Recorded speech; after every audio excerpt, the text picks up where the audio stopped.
Jiu had never seen so many stars in one place, except these weren't stars at all. They were 68,000 phone flashlights swaying in unison, a galaxy assembled by hand inside a stadium bowl so vast it seemed to swallow the LA sky whole. Still don't believe this is real? Taehyun murmured against his ear, arms slung around Jiwoo's shoulders like he'd personally arranged the sunset.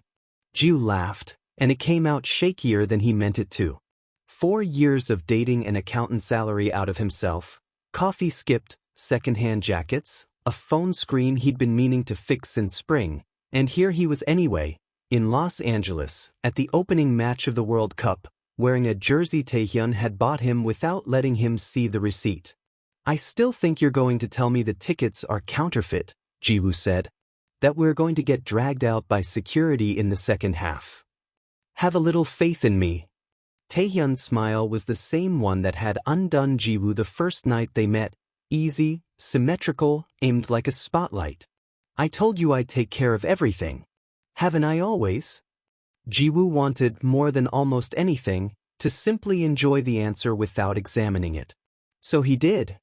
He let the noise of the crowd pour over him, the drums, the chanting, the roar that rose and fell like a living thing, and let himself believe, for 90 uninterrupted minutes, that he was a man who deserved this kind of joy. He didn't know about the 4 maxed-out cards quietly folded into his name.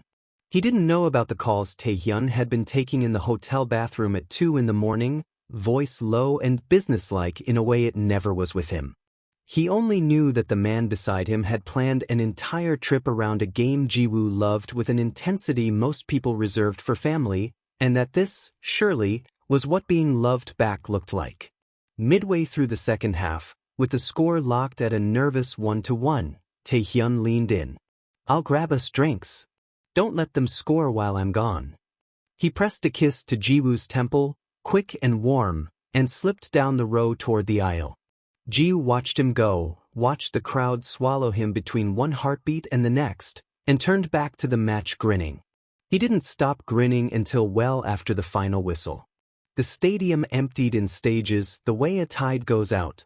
First the loud ones, then the tired ones, then the stragglers who'd had one too many. Jiwoo checked his phone. No new messages. He called. Straight to voicemail. He called again, laughing under his breath at himself, at how paranoid 4 years with an occasionally scattered boyfriend had made him. By the third call, the laughter had gone somewhere else.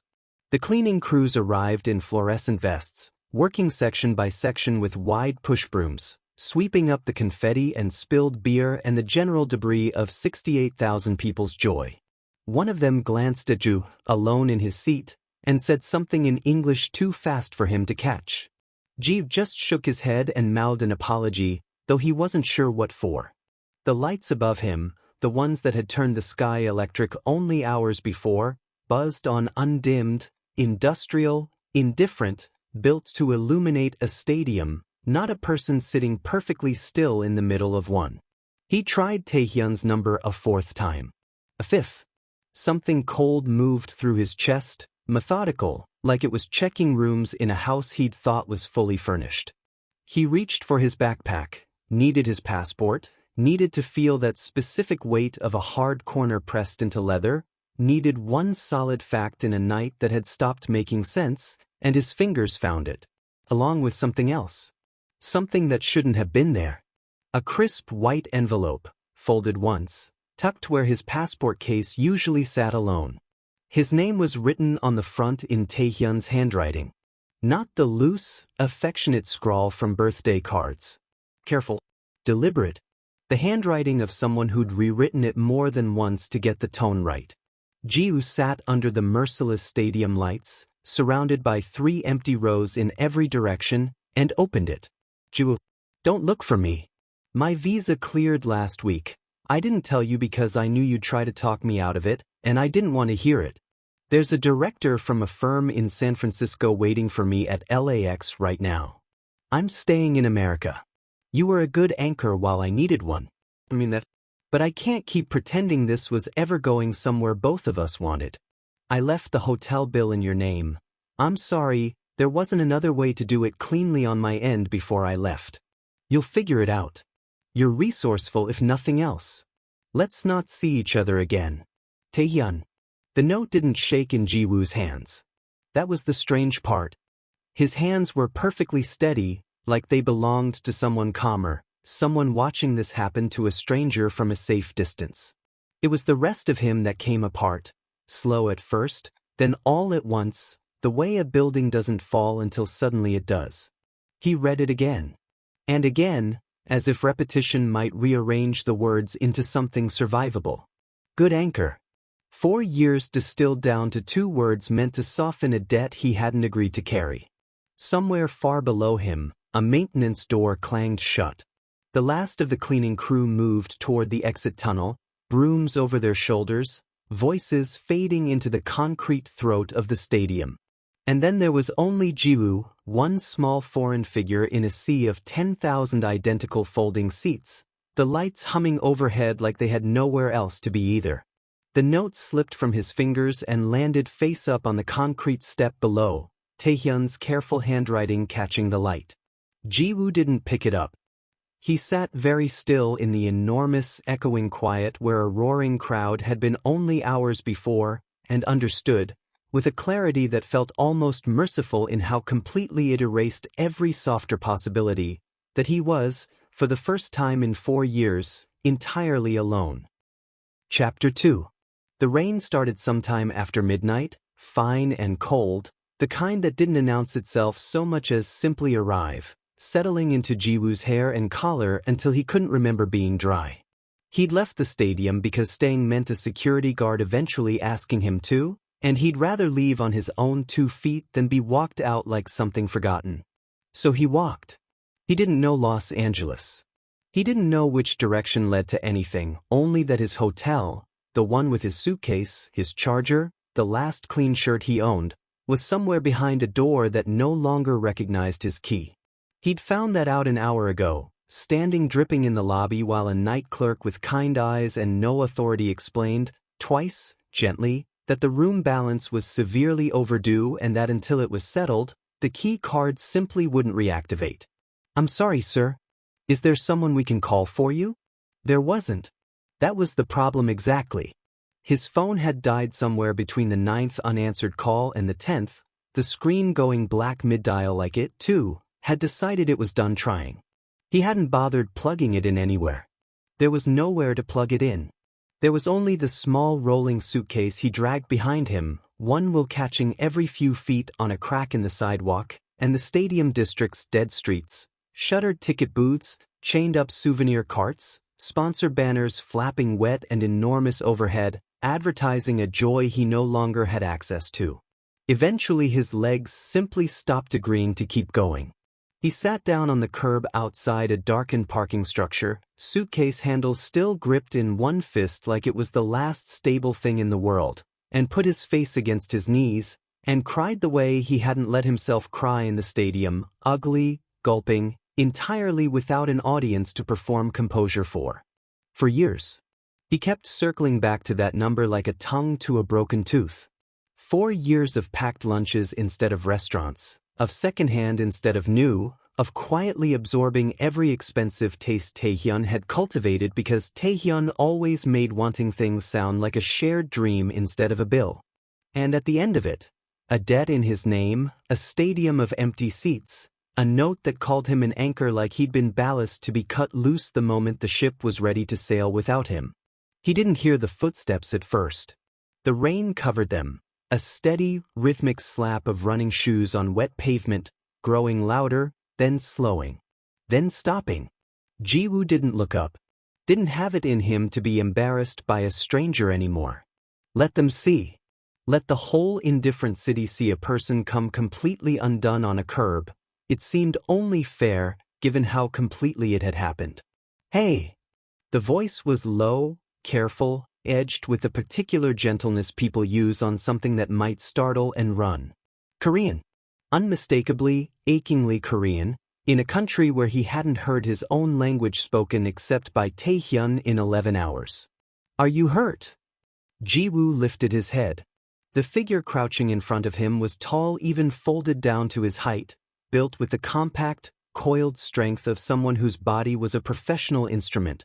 Broad through the shoulders, a black hooded tech-fleece jacket darkened further by rain, sleeves pushed to the forearm despite the cold. He'd pulled the hood back to speak, and droplets clung to close-cropped dark hair, to a jaw that looked like it had been carved specifically to survive impact. Jiwoo's breath caught somewhere between a sob and something else entirely. He knew that face. He'd have known it blind. It was 30 feet tall on a billboard 4 blocks from here, jaw set in fierce concentration under floodlights, national crest stitched over the heart of a jersey Jiwoo had watched 100 matches in. Kang Jinwook, captain. The forward whose runs Jiwoo used to rewatch late at night just to feel something uncomplicated and good.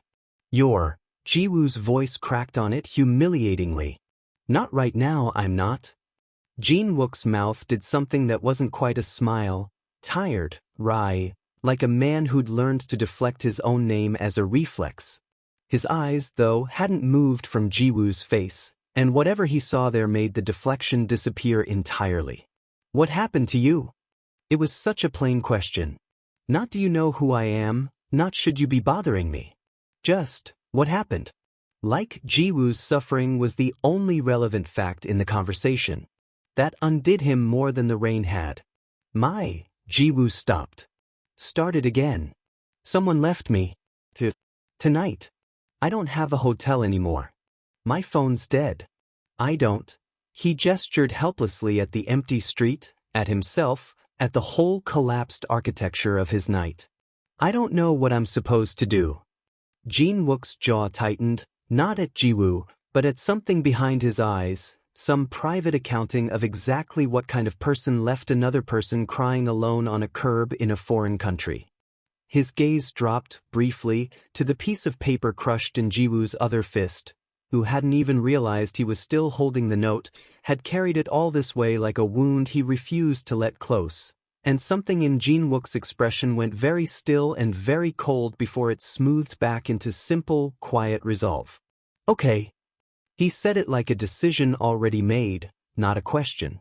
He stood and held out his hand, broad, calloused, entirely steady. Come on. You're going to catch pneumonia sitting out here. Jiwoo stared at the offered hand like it might vanish if he blinked. I can't just, he started. You don't know me. You're the captain, you have a match in. I have insomnia and 40 minutes before I need to pretend to sleep, Jinwook said flatly. That's not your problem to manage. He crouched again, closer this time, voice dropping into something quieter, steadier, meant only for Jiwoo. I'm staying in a private wing at the team estate a few blocks from here. High security, nobody gets near it that isn't cleared. You'll be warm, you'll be safe, and nobody will ask you a single question tonight that you don't want to answer.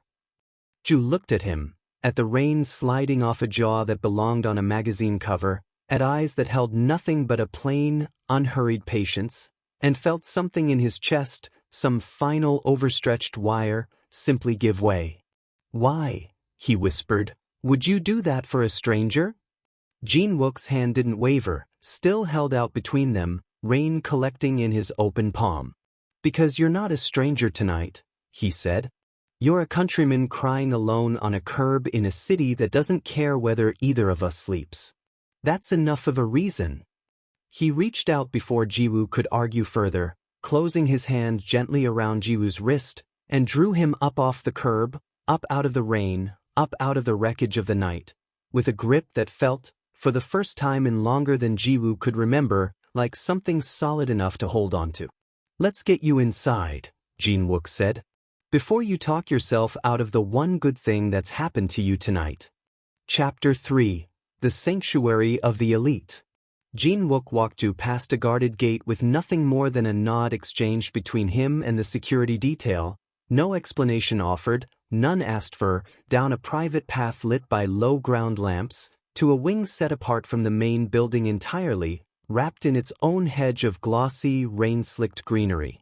Inside, the suite was the kind of quiet that had been engineered rather than simply occurring: thick carpet, soundproofed walls, air that smelled faintly of cedar and clean linen.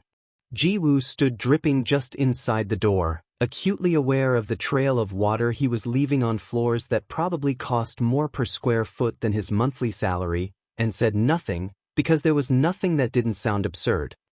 Here. Jin-wook reappeared from a back room with a folded stack of dry clothes and a towel, and pressed them into Ji-woo's arms without ceremony. Bathrooms through there. Take as long as you need. The hoodie on top of the stack was national team issue, oversized even on Jin-wook's frame, soft from what had clearly been dozens of washes.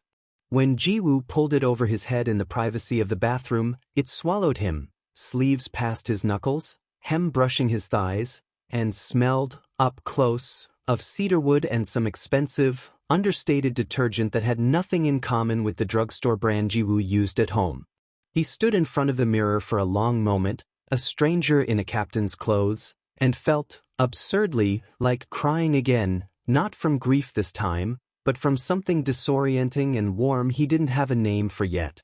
When he came out, Jin-wook was in the small kitchen, sleeves pushed up, working through the contents of a fridge that seemed stocked entirely by a nutritionist. He didn't ask if Ji-woo was hungry. He just started cooking, grilled chicken, rice, a pile of blanched vegetables assembled with the brisk efficiency of a man who'd made the same meal hundreds of times because his body required it, not because he particularly enjoyed it. They ate at a small table by the window, rain still tracing quiet lines down the glass.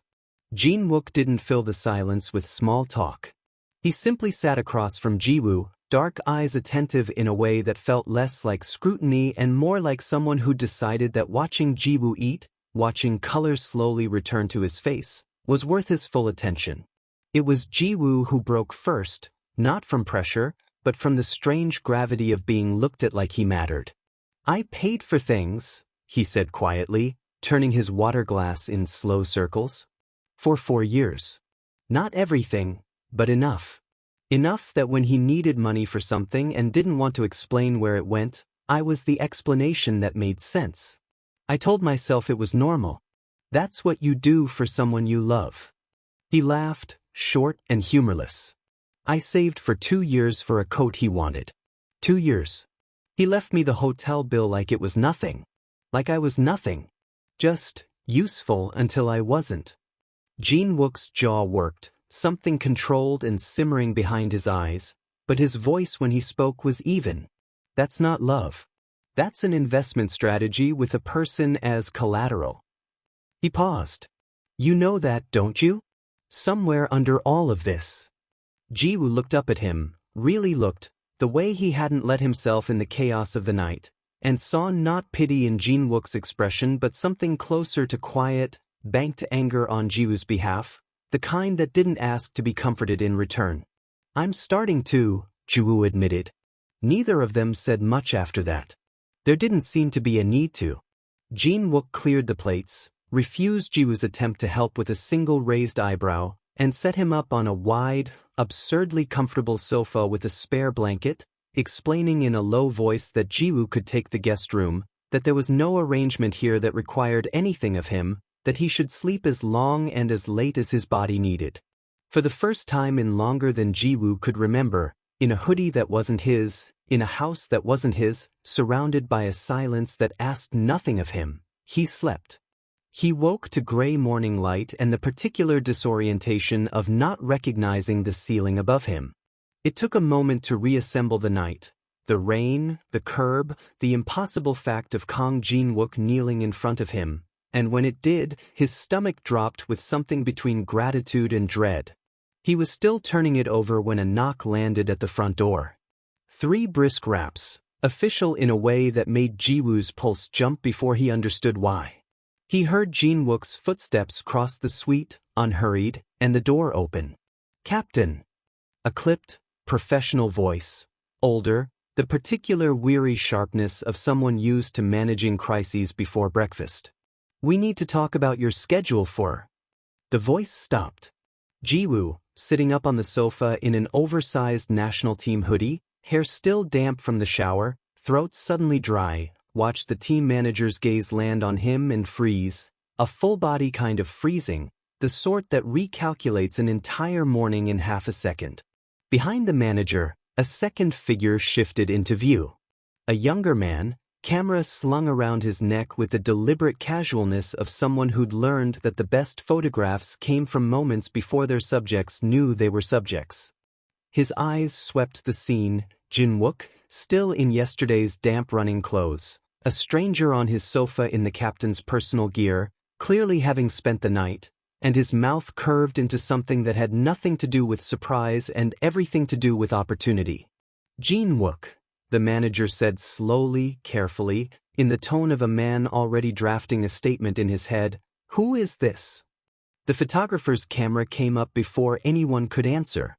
The lens flared white in the gray morning light, the shutters click loud and final in the sudden ringing silence, and Ji-woo understood, with a cold drop of certainty, that whatever this night had been, it had just become something else entirely.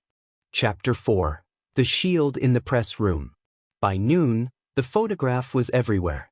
It ran first on a local sports gossip site, blurry and cropped tight, Ji-woo on the sofa, hoodie sleeves past his knuckles, unmistakably caught in the private quarters of the national team's captain the morning before a World Cup knockout run.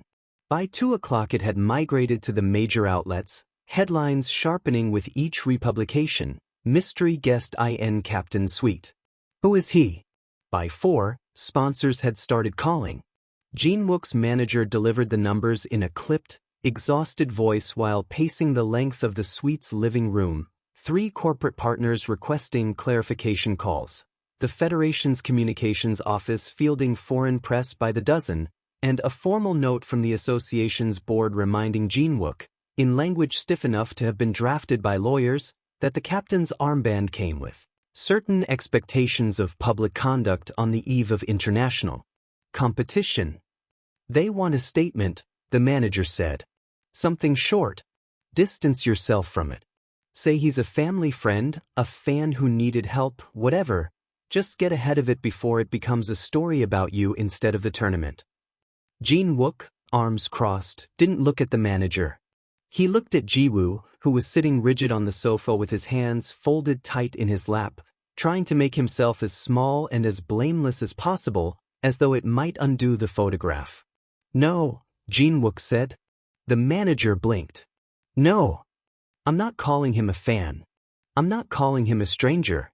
I'm not going to stand in front of cameras and lie about a man who spent last night crying alone on a curb because someone abandoned him in a foreign country." His voice didn't rise, but something in it had gone very flat and very final. Figure out a different statement. 3,000 miles away, in a rented apartment with a view, Taehyun had told everyone was temporary, just until things settle. The story reached him through a friend's shared link before it reached almost anyone else in his old life. He read it twice. Then he sat back, and for the first time since LAX, something other than smug relief moved across his face. Ji-woo. On Kang Jin-wook's sofa. In Kang Jin-wook's clothes. His new partner, American, older, considerably wealthier, and considerably less patient than Taehyun had bargained for, was already showing signs of the particular boredom that preceded people like Taehyun being quietly, efficiently replaced. The apartment felt smaller every week. The job the director had promised had turned out to be an unpaid consulting arrangement contingent on introductions Taehyun didn't actually have. But this was leverage. Ji-woo, plain, quiet, unremarkable Ji-woo, was suddenly adjacent to one of the wealthiest athletes on the planet, and Taehyun understood leverage the way other people understood breathing. He picked up his phone and began drafting an email to a tabloid stringer he'd once done a favor for. "I have information about the man in the Kang Jin-wook photos. Firsthand. We dated for 4 years. I can give you the real story, for a price." He didn't think of it as betrayal. He thought of it as liquidity. The press conference was scheduled for the next morning, ostensibly to discuss the team's tactical preparation for the quarter-final. It took less than 4 minutes for the first question to veer somewhere else entirely. "Kang Jin, can you comment on reports that you've been sheltering an unidentified man in your private quarters during the tournament?" Is it true the Federation is considering disciplinary action? Does the team believe this is an appropriate distraction on the eve of a knockout match? The questions came fast, overlapping, cameras flashing in a continuous, disorienting strobe. Jin-wook sat at the long table beside two teammates who shifted uncomfortably, clearly unprepared for the direction the room had taken. The Federation's press liaison, standing off to one side, looked as though she were bracing for a statement she hadn't approved. Jin-wook let the questions run their course. He didn't flinch, didn't look away, didn't reach for the folded index card of approved talking points in front of him. When the room finally quieted, waiting, he leaned toward the microphone. "I'll answer that." His voice was even, carrying without effort through the sudden hush. "The man in those photographs is under my personal protection. He is a private citizen who was the victim of abandonment and financial exploitation on American soil, hours before I found him. I brought him somewhere safe. That is the entire story." A ripple moved through the room, reporters exchanging glances, pens moving fast. "So you're confirming a relationship?" someone called out. "I'm confirming that he is my priority," Jin-wook said, "not your headlines. And I am telling every outlet in this room, and every outlet that isn't, if a single false or invasive word is printed about him, you will be hearing from my legal team personally. He didn't ask for any of this attention, and he will not be made to pay for a stranger's cruelty a second time." He paused, gaze sweeping the room with the same flat, unhurried intensity he brought to a penalty box. "Ask me about the match now, if you'd like. That's what I came here to discuss." The room stayed quiet for a beat longer than comfortable. At the back, half obscured by a cameraman's shoulder, Taehyun stood frozen, phone still open to the half-finished email in his hand.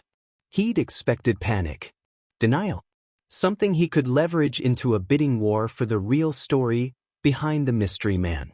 What he hadn't expected, what turned his stomach cold in a way 4 years with Ji-woo never quite had, was a world-class athlete looking directly into a wall of cameras and claiming Ji-woo, plainly, publicly, as someone worth defending with his entire reputation.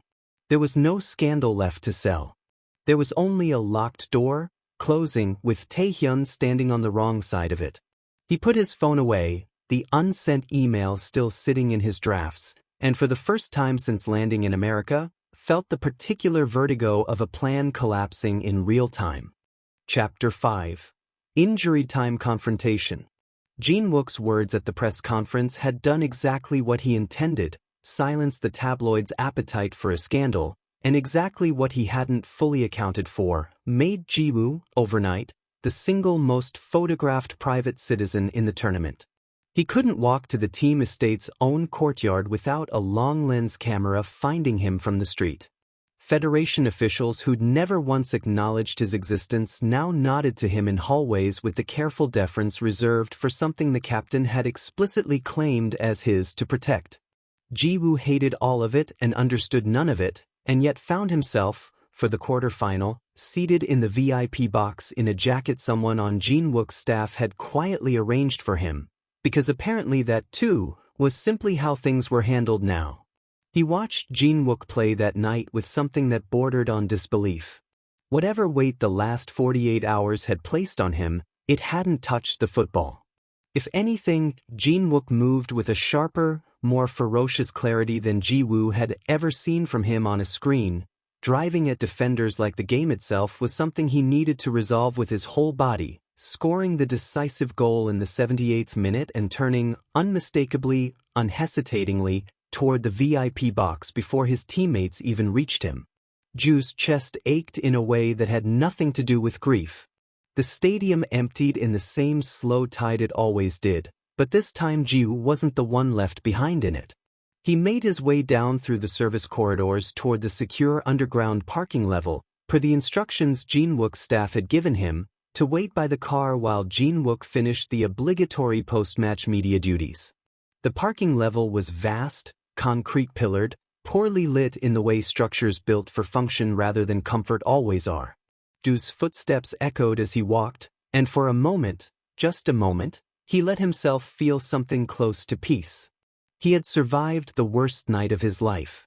He had, somehow, ended up here. A hand closed around his wrist, hard, and yanked him sideways into the shadow between two pillars before he could make a sound. "Don't scream," Taehyun hissed, close to his ear. "I just want to talk." Ju's heart slammed against his ribs, the shock of the grip momentarily erasing every ounce of the peace he'd just been holding. Then his eyes adjusted and he saw, really saw, the man in front of him. Taehyun looked nothing like the polished, charming figure who'd bought him a World Cup trip 4 days ago. His clothes were rumpled, unwashed. There was a hollowed, jittery edge to him, the look of a man whose plans had all quietly failed at once. "Let go of me," Ju said. His voice, to his own surprise, didn't shake. "You have no idea what you're sitting on," Taehyun said, ignoring him, eyes bright with a manic, calculating energy. "Do you understand what Jinwook is worth? What one introduction from you could do for me? I'm not asking you to marry him. I'm asking you to make one call. What? You owe me that much. I owe you nothing." The words came out of Jiwoo with a force that surprised them both. "You left me in a stadium with a debt in my name and a note that called me an anchor. You don't get to show up broke and discarded and tell me what I owe you." Something ugly crossed Taehyun's face, the particular fury of a man watching a tool refuse to be used. "You think he actually wants you?" he sneered, leaning in, grip tightening on Jiwoo's wrist hard enough to bruise. "A man like that? He'll get bored of playing hero in a month and you'll be exactly what you've always been. A nobody who got lucky for one night in the rain. He doesn't love commoners, Ji. He collects them." A year ago, a week ago, those words might have landed exactly where Taehyun aimed them. But Jiwoo found, standing in the cold concrete dark with Taehyun's fingers digging into his skin, that they simply didn't stick anymore. He thought of the sofa, the silence, the plain, unhurried patience of a man who'd asked what happened to you before he'd asked anything else. He thought of a press conference where someone had put his own reputation on the line for a stranger's dignity. "Maybe he does get bored eventually," Jiwoo said quietly. "Maybe none of this lasts. But I'd rather have one honest month with someone who actually sees me than 4 more years being your quiet, convenient investment." He wrenched his wrist free with a sharp twist, finally, and stepped back out of Taehyun's reach. "I'm not the boy you left crying in that stadium anymore. You don't get to touch me like you still own something here." Taehyun's face contorted, desperation curdling fast into rage, the mask finally gone entirely. "You ungrateful." His hand came up. He never finished the sentence. The elevator at the end of the corridor chimed and slid open, and Jinwook stepped out still in his mud-streaked match jersey, hair damp with sweat, expression shifting from exhaustion to something else entirely in the half-second it took him to register the scene in front of him. Ju backed against a pillar, Taehyun's hand raised. He crossed the distance between them faster than should have been possible for a man who just played 90 minutes of football. His hand closed around Taehyun's wrist mid-swing with an iron grip that visibly drained the color from Taehyun's face. "Touch him again," Jinwook said, voice low, level, and somehow more frightening for its complete lack of shouting, "and I will make sure you spend the rest of your natural life navigating the American legal system from inside it." His eyes, when they cut toward Taehyun, burned with a fury that had nothing performative left in it. "You abandoned him in a stadium with your debts in his name. You sold his privacy to a tabloid stringer for a payday. And now you've put your hands on him in a parking garage like he's still yours to threaten." He tightened his grip until Taehyun made a strangled sound of pain. "He isn't. He never will be again." He didn't wait for a response. "Security," he called, not raising his voice, not needing to. 2 uniformed guards were already jogging down the ramp, radios crackling, having clearly been alerted the moment Jinwook stepped off the elevator and read the room in an instant. "Drag this garbage out of here. Formally. With a report."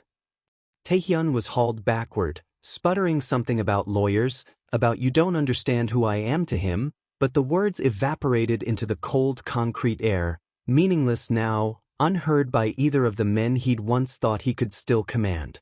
Jin-wook turned to Ji-woo the instant Taehyun was gone, all the controlled fury draining out of him at once, replaced by something raw and careful. "Are you hurt?" he asked, hands hovering just short of touching, as though afraid of startling him twice in 1 week. Ju shook his head and found, to his own quiet astonishment, that he was laughing, thin, shaky, disbelieving laughter, the kind that comes after fear finally lets go of a body. "No," he managed.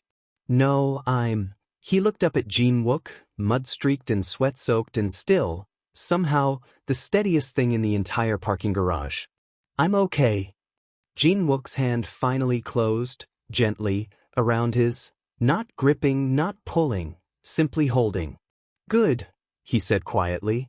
"Let's go home." Ji-woo didn't correct the word. He wasn't sure, anymore, that it needed correcting. Chapter 6.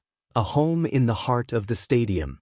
The tournament ended the way fairy tales weren't supposed to end and somehow did anyway, with a historic final victory, a nation's flags hung from every balcony back home, and a team preparing to fly to Seoul as champions instead of hopefuls. Ji-woo watched the celebration from the rooftop terrace of Jin-wook's penthouse, high enough above the city that the glittering skyline looked almost soft, almost gentle, nothing like the harsh stadium floodlights that had once illuminated the worst night of his life a few miles from here. He wrapped his arms around himself, less from cold than from the strange, unfamiliar sensation of standing somewhere good and not immediately waiting for it to be taken away. Behind him, he heard the terrace door slide open, then Jin-wook's footsteps, unhurried, familiar now in a way that still occasionally startled him with how quickly it had happened. "You've been quiet," Jin-wook said, coming to stand beside him at the railing, still faintly smelling of the champagne someone had inevitably poured over half the locker room. "Just thinking." Ji-woo kept his eyes on the skyline. The question had been sitting in his chest for days, growing heavier every time he almost asked it and didn't. Tonight, with the tournament finally over and no more press conferences or scandals or ex-boyfriends left standing between them, there was nowhere left to hide from it.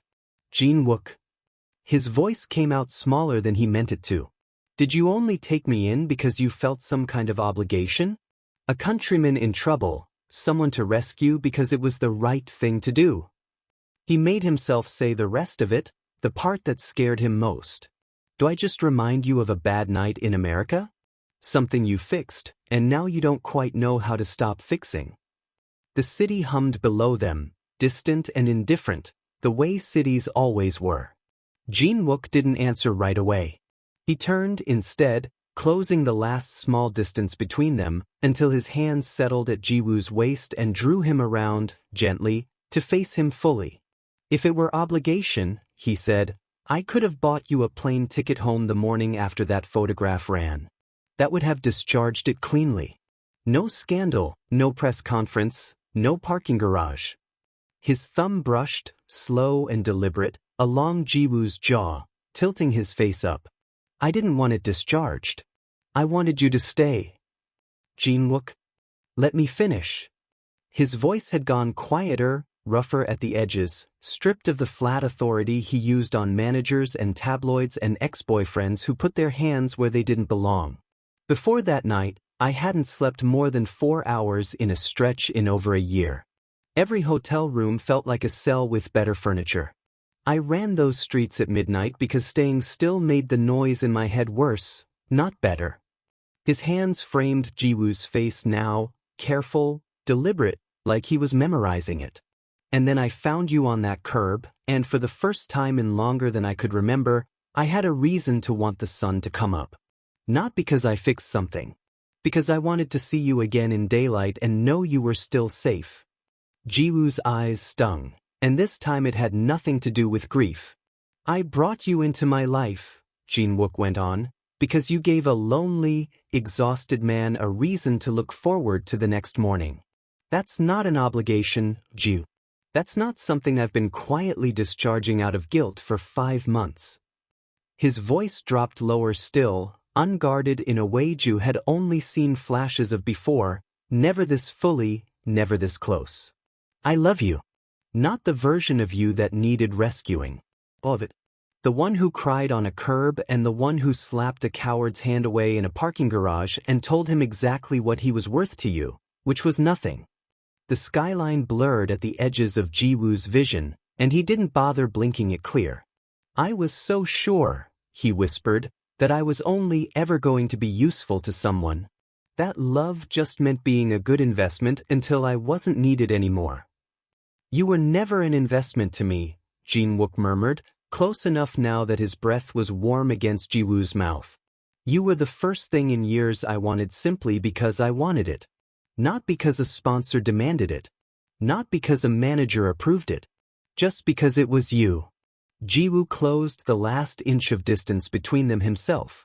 The kiss was slow at first, careful, as though both of them were still faintly afraid the moment might dissolve if handled too roughly, and then it wasn't careful at all, Jin-wook's hand sliding into his hair, Ju's fingers curling into the front of his shirt, the city lights spinning gold and distant around them while everything that actually mattered narrowed down to the two of them on a rooftop that finally, truly, felt like somewhere he belonged.